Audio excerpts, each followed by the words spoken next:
Shalom sahabat sinar kasih, kembali lagi kita akan merenungkan firman Tuhan dengan tema mulai dari yang kecil yang terambil pada kitab Lukas pasal 16 ayatnya yang ke-10.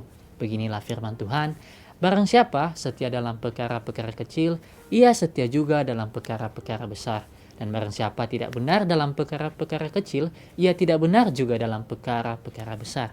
Sahabat sinar kasih, di jalan-jalan yang kita lewati akan terlihat banyak pohon besar yang rindang. Tahukah bahwa pohon itu dulunya hanya sebuah biji kecil yang ditanam di dalam tanah. Perlahan-lahan biji itu mencari arah cahaya agar bisa bertumbuh. Dengan sabar ia menunggu proses pertumbuhannya. Ada saatnya ia tak merasakan perubahan dalam dingin dan gelapnya kondisi dalam tanah. Namun ternyata dengan kesabaran dan proses yang dilaluinya, biji itu terus berkembang sedikit demi sedikit hingga menjadi pohon yang rindang dan mampu memberi keteduhan dan kehidupan bagi makhluk hidup di sekitarnya.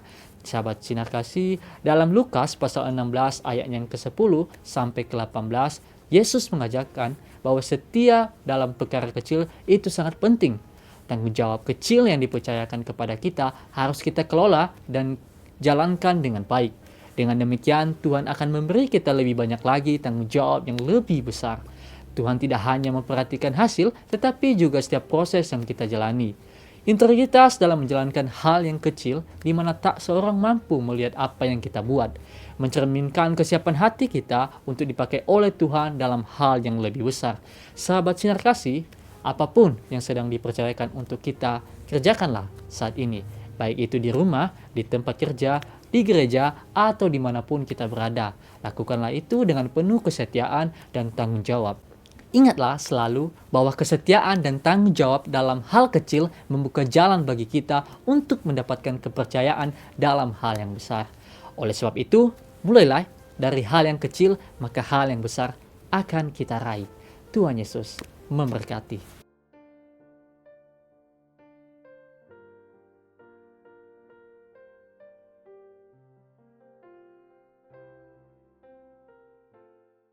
Terpujilah Allah Bapa Tuhan kita, Yesus Kristus, Bapa yang penuh belas kasihan dan Allah sumber segala penghiburan, yang menghibur kami dalam segala penderitaan kami, sehingga kami sanggup menghibur mereka yang berada dalam bermacam-macam penderitaan.